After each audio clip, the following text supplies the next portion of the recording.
Good morning, everyone. This is Father Nate, missionary priest in Italy. Today is Wednesday, December 13th of 2023. We'd be celebrating Wednesday of the second week of Advent, and that's where our readings are from. But today we celebrate the memorial of Saint Lucy, Virgin and Martyr. Today's gospel is a very brief one. It comes to us from Matthew's Gospel, chapter 11, verses 28 through 30. Jesus said to the crowds, "Come to me, all you who are labor and are burdened, and I will give you rest. Take my yoke upon you and learn from me, for I am meek and humble of heart, and you will find rest for yourselves. For my yoke is easy and my burden light." Today's first reading from Isaiah repeatedly emphasizes the greatness of God's power and strength. We heard, "By his great might and the strength of his power, all creatures obey him," and that God himself does not faint nor grow weary.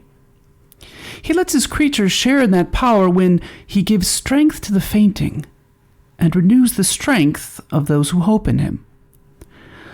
Although it might not be immediately apparent, today's gospel also speaks of strength in the newest and fullest sense that Christ gives to it. Now, the Greek word for meek is praus. It uses a very difficult to translate root, pra, which means much more than just meek in the English sense. Now, biblical meekness isn't weakness. Rather, it refers to exercising God's strength under his control. That means demonstrating power without undue harshness. It has this sort of twofold meaning, right? Strong as iron, yet gentle as a feather. St. Francis de Sales further elucidates this biblical meekness when he says that there is nothing as strong as true meekness. There is nothing as gentle as true strength. Now, the two virtues that Christ points out, humility and meekness, are essential for our own lives. As St. Francis de Sales explains, humility makes our lives acceptable to God. Meekness makes us acceptable to men. Again, humility makes our lives acceptable to God. Meekness makes us acceptable to men. When we humbly submit ourselves to Christ, God gives us the strength to face the everyday battles that tend to weary us and tire us out, especially those internal battles to control our tempers and our words. This is challenging, and as a testimony to this, only two biblical figures, only two people in the entire Bible are qualified as meek: Jesus and Moses. Now, part of this humble submission is to accept God's providence in whatever form it takes, since God's providence is the most concrete expression of his love for us. It also means knowing and exercising restraint when we get angry, and to not give in to the agitation and disturbance that come when things don't go our way.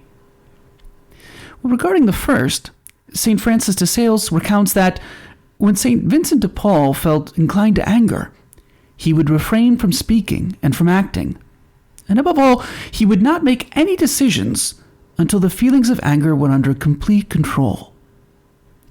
He used to say that actions, though apparently good, when done while in a state of agitation, are not fully directed by reason, and hence cannot be perfect. Therefore, in these instances, in spite of the heat of anger and the pretexts of zeal, we must utter nothing but kind and affable words in order to win our neighbor to God. Regarding the second, St. Francis de Sales never allowed himself to act hastily. When someone asked him why, he replied, "You ask me how I can remain calm and not become upset when those around me are all bustling about. What can I say? I didn't come into this world to agitate it. Isn't it agitated enough already?" And there's a great deal of truth in that. I didn't come into the world to agitate it. Isn't it already agitated and upset enough already? So today, through the intercession of Mary, Our Lady of the Expectation, let's ask for the graces of humility and weakness so that we can imitate Christ even in difficult or trying moments. Thank you so much for listening. If you enjoyed hearing the gospel and homily, I invite you to share it with someone you know who may also find it rewarding, and also to subscribe to the Catholic Voice channel. Please see in the description below if you would like to receive a text message for each daily gospel and homily. Please also keep our missionary priests throughout the world in your prayers. Thank you, and God bless.